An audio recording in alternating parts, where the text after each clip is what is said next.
میں خود جانا چاہتا تھا مگر حضرت پولیس نے کہا کہ دولے بھائی نہیں آ سکتے، تو میں نے کہا کوئی بات نہیں۔ آپ دیکھیے جینور میں اتنا بڑا فساد ہوا، جینور میں اتنا بڑا فساد ہوا۔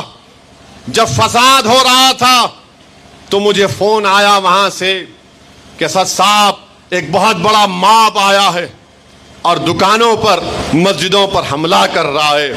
میں نے فوراً یہاں پر ڈی جی پی سے بات کیا، یہاں کے وزیر اعلیٰ کے آفس میں بات کیا، پھر مجھے دوپہر میں 1-2 گھنٹے کے بعد کہا گیا کہ اسد صاحب ایک مدرسے اور اسکول کے چھوٹے بچے پھنسے ہوئے ہیں، وہاں پر ماب گھیر لیا اسکول کو۔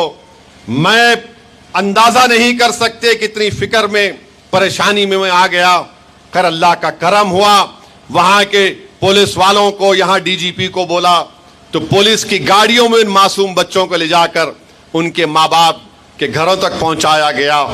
پھر اس کے بعد فساد ہوا، مجلس نے ہی سب سے پہلے پورے متاثرین کے بینک اکاؤنٹ نمبر منگوائے اور ہم نے اپنے ٹرسٹ سے 32 لاکھ روپے ایک ایک کی دکان اور گھر میں اکاؤنٹ میں ڈالے۔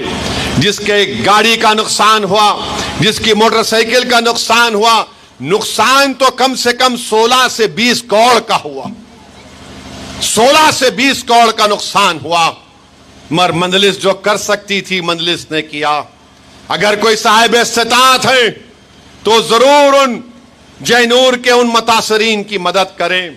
پھر ہم نے 10 لاکھ کی لاگت سے وہاں پر کٹ بنائے، کھانے کے کٹ بنائے، اس کو اٹھا کر رکھا۔ میں خود جانا چاہتا تھا مگر حضرت پولیس نے کہا کہ دولے بھائی نہیں آ سکتے، تو میں نے کہا کوئی بات نہیں۔ ہم نے عادل آباد کے نذیر کو کہا، ہمارے صدر کو، کہ جاؤ تم جا کر وہ 1000 کھانے کے کٹ جینور کے ہمارے غریب عوام میں بانٹو۔ ان تمام نے ہم کو دعائیں دیں۔ ارے مجلس کو گالی دینے والوں، تم یہ بھی نہیں کر سکتے۔ مجھے کوئی شکایت نہیں ہے، مجھے معلوم کہ اللہ جس سے کام لینا چاہتا اس سے اللہ کام لیتا ہے۔ جس کے دل میں طلب ہے اللہ انہی کو ہی موقع دیتا ہے خدمت کرنے کا۔ جو بے چین اور بے قرار رہتے ہیں مظلوموں کی تکلیف کو دیکھ کر، جو جینور کے مسلمانوں کی تکلیف کو اپنے سینوں میں جنہوں نے محسوس کیا، اللہ نے ان کو ہی موقع دیا خدمت کرنے کا۔ جنہوں نے اللہ کے رسول صلی اللہ علیہ وسلم کی شان میں جس نے گستاخی کی، جس کے آنکھ میں آنسو آ گئے، جس کے رونگٹے کھڑے ہو گئے، جو کرب کے ماحول میں تھا، جو رو رہا تھا کہ میں غلامی کا حق کیسے ادا کروں، تو اللہ نے امتیاز جلیل کو موقع دیا۔ سرزمین حیدرآباد پر جب وہ دیوانہ آ کر دارالسلام میں مجھ سے کہا کہ اسد الدین تم جانتے ہو تم میری زندگی کو، مگر میں رسول اللہ صلی اللہ علیہ وسلم کے در کا غلاموں کا غلام ہوں، میں آقا سے غداری نہیں کر سکتا، کچھ کرو۔ تو ماجد حسین اٹھا، نام پلی کا میلے جا کر کمپلین دیا۔ ہم تمام مل کر وفد کی شکل میں گئے۔ ہم نے اپنی جو بھی ہم سے ہو سکتا تھا جمہوری طریقے سے ہم نے اس کو اپنی کوششوں کو ادا کیا۔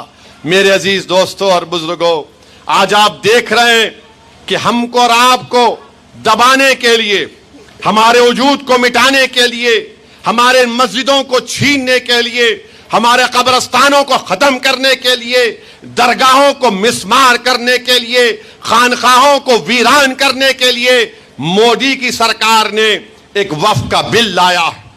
اور میں بار بار کہہ رہا ہوں، اگر خدا نہ خواستہ یہ بل قانون بنے گا تو ہماری مسجدیں چھین لی جائیں گی، درگاہیں چھین لی جائیں گی، قبرستانوں کو مسمار کر دیا جائے گا، خدا نہ خواستہ خانقاہوں میں اس کو ویران کر دیا جائے گا، کیونکہ یہ قانون اگر بنے گا تو اس میں تمام چیزیں چھیننے کی گنجائش رکھی گئی، وقف بائی یوزر ختم کر دیا گیا۔